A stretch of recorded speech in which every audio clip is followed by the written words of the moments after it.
Welcome back. Right at the top of this podcast, I'm going to talk about my son-in-law, one of my favorite son-in-laws, Phil Dugas, D-U-G-A-S. He's married to Nancy. They have my grandson, David. They named him David. How cool is that? Anyway, Phil Dugas has a company, his own company, Dugas Creative. You can reach him at dugascreative.com. He is responsible for these podcasts. He's my producer. He does my social media. All the digital things that I need, he's involved in that. He helps the design of my books as well. The point is this: if you have a small business, you don't have to be a therapist like I am. You can have any kind of a small business, and you want a social media presence to build your business. That's what Phil Dugas does. I'm telling you, go to dugascreative.com. That's D-U-G-A-S, dugascreative.com. He's a whiz at this. He's a master. He has revolutionized how the blonde and I do business. He is creating a tremendous amount of income that we did not have before. We're building an audience. So whatever your business, go to his website, contact him. You are not going to be sorry. Of course, you have to pay for it, but what you make is far more than what you'll pay. And of course, you can trust him 100%. So that is my commercial for Mr. Phil Dugas. Unsolicited. So today we're going to save some more marriages, hopefully many marriages, because in this podcast, I'm going to tell you how you can avoid sinful behaviors that kill marriages. After 34 years of working with couples as a clinical psychologist, I know what kills marriages. I should, and I know what saves marriages. Now, to find my specific detailed marriage-saving plans, go to my website, David E. Clarke, PhD.com, Clarke with an E on the end, David E. Clarke, PhD.com. No matter what your marital crisis is, I've got a book for it. I've got a plan for it. And these 45-minute phone advice sessions I'm doing with spouses across the country, very often just one spouse, because the other spouse isn't interested, are making a difference, saving marriages, empowering those people. God is using this podcast to direct spouses to my website and my marriage-saving resources. The blonde, my Sandy and I, and Phil Dugas of Dugas Creative are thrilled that God is using us to save marriages. So let's talk about the marriage killers. I'm reading from my other book on spiritual intimacy, A Marriage After God's Own Heart, which is still in print after many years, 15 years or more, because God's using it to make a difference. My other book, of course, on spiritual intimacy is The Secret to Becoming Soulmates, my devotional. So here are the marriage killers. I'm going to take you on a brief tour of a marriage graveyard. In it are buried all the marriages whose deaths I've personally witnessed. Some are marriages I've worked with as a therapist. Some I've had contact with through my seminars. Still others, the most painful of all, are the marriages of friends and family members. It's a sad place, but a place where valuable lessons can be learned. I walk through this graveyard from time to time to remind myself of the many ways a marriage can be killed. All the couples whose marriages are buried here loved each other at one time. You fall in love and you get married. Many of them knew Christ and believed that they had a Christian marriage. They planned to live together for life. Not one of these couples thought that their marriage would end in this horrible place 6 feet under. No marriage dies of natural causes. It has to be killed by the behavior of one or both spouses. My marriage and your marriage could easily be killed if we make the same mistakes these couples made. Come with me now as I read the cause of death written on the headstones of these marriages. Killed by work. Here lies a marriage murdered by the husband's workaholism. Could be the wife's too. In this case, it's the husband's. He wanted to succeed in business so badly that he made his job his top priority. He'd leave early in the morning and get home late in the evening. He brought work home and often worked on the weekends. He told his wife, "I'm working for you and the kids." He promised to spend more time with the family. He said he'd be home more when things lighten up. But things never did lighten up. He succeeded in business, but the price was a dead marriage and a couple of heartbroken kids. Can you relate to this? This could have been my story because I am a workaholic. I'm an in-person therapist here in Tampa, Florida. I do all these phone advice sessions. I do a lot of media work. I do these podcasts. I have my YouTube channel for my videos. I give marriage seminars. I write books. I love what I do. But you know what? It can be too much. And when our kids were small, I told Sandy, I'm working like this to build the practice and help you and the kids. And she said, baloney, buddy, you're doing it for you. And she was right. I had to back off, and it made all the difference. The next headstone, killed by children. She'd always dreamed of being a mom.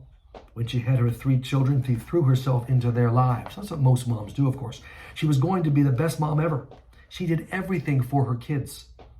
She bathed them, clothed them, played with them, read to them, prayed with them, talked with them, did homework with them, cooked and cleaned for them. Along the way, she forgot that she was a wife too. She did not get the balance. She neglected her husband for years. Her duties as a mom always seemed to get in the way of being a lover, a friend, and a partner to her husband. She's still a mom, but now she sleeps alone. I see a lot of this. Being a mom's very important. Listen, biblically, it's not as important as your husband. He's number one. Don't ever forget that. The next headstone, killed by alcohol. He enjoyed a few beers after work and on the weekends. He said drinking helped him relax and unwind. How could anybody watch a ball game without cracking open a cold one? It was no big deal, he said. He wasn't hurting anybody. He didn't have a problem. What he did have was a big fat case of denial. It wasn't just a few beers. It was 8, 9, or 10 beers in one sitting over the course of an evening. It was whiskey and vodka.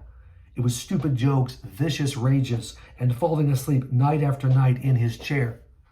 It was arguments with his wife. It was just less and less time with his kids. It was, after 12 years, the end of his marriage. Oh, he's still drinking, believe me.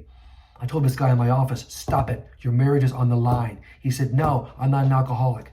He's divorced now. Killed by prescription drugs. We're seeing more and more of this in the United States and across the world, frankly. This happened to me lately, she started taking painkillers after an operation because they give them to you. It's supposed to be temporary.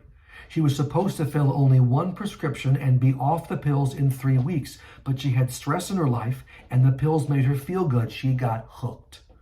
She invented all kinds of aches and pains and saw doctors all over town. She built a huge supply of pills and hid them around the house. This is addiction. Slowly but surely, she withdrew from her husband and her kids. She had rages, violent mood swings, and days when she would shut herself in her room. She's still taking the pills, but she doesn't have to worry about spending time with her husband and her children anymore. She's divorced and sees the kids only in supervised visitation every other weekend. Addiction is always, always, always progressive. If you don't stop it, it will get worse and worse and worse and take everything from you. Killed by the television and the phone. I bet this will ring a few bells. He was a television junkie. He just couldn't get enough TV. He'd turn on the set as soon as he got home from work and leave it on until he went to bed. It was company. It was entertainment. He said that it helped him deal with his stressful job. With 150 channels, he could always find something to watch. The only thing that finally pried him away from his television set was his phone. He loved checking his email, playing games, surfing the internet. For years, he spent night after night either watching TV or increasingly glued to his phone. Women can do this too. His wife died 1,000 deaths waiting for him to give her some time and attention. She got tired of waiting. Now he has all the time in the world to play with his phone and watch television without the distraction of a wife and children. See, that's what happens. He killed the marriage. He's married to his phone and the TV. Not a good trade. As I turn to leave the graveyard, I look over the rows and rows of tombstones. It strikes me that all the specific behaviors listed as causes of death have one thing in common.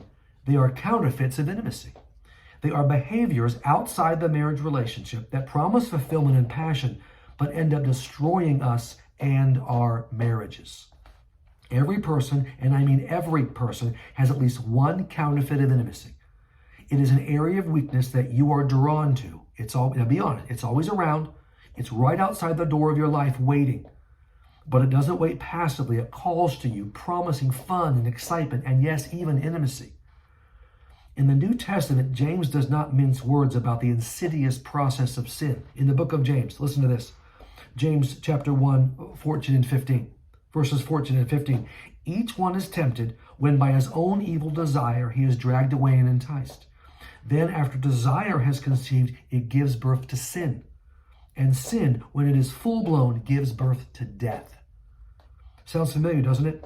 How many times have you seen people you know ruin their lives by chasing after some sinful behavior?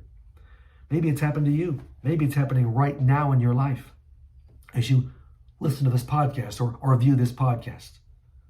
Our counterfeits cannot deliver anything healthy. They certainly cannot deliver intimacy in any way, shape, or form.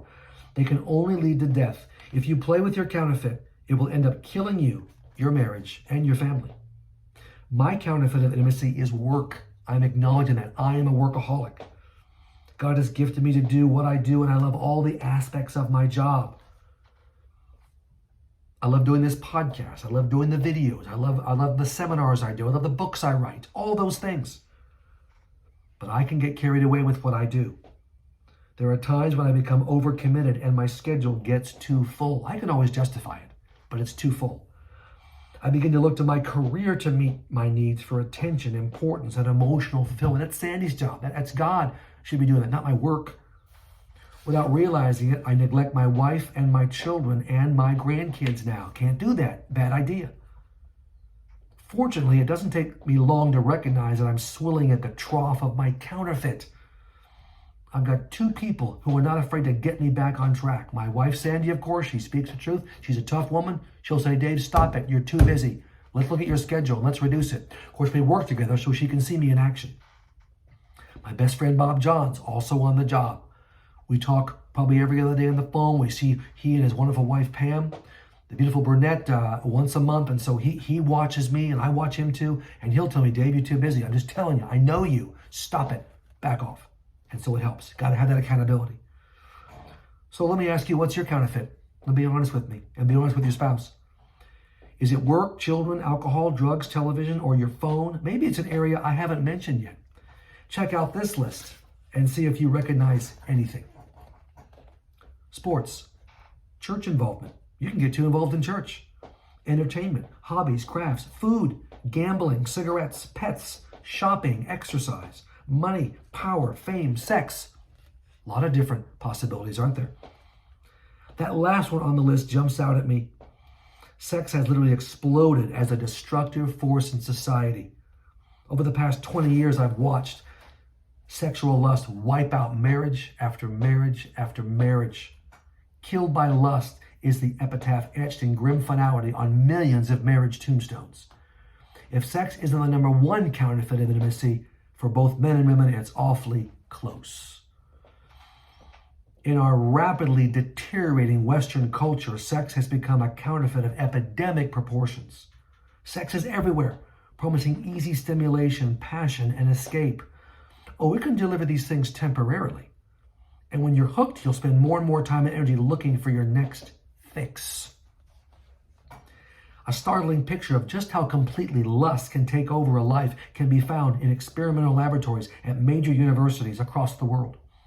In these laboratories, behavioral psychologists perform a variety of tests on rats. It's always the rats, because nobody cares about rats. As a general rule, I'm not too impressed with rat experiments. I work with human beings as a psychologist. And human beings, most of them anyway, are much different from rats. Nevertheless, some fascinating experiments have been done with rats that reveal the power of sex. Typically, a rat is placed in a cage.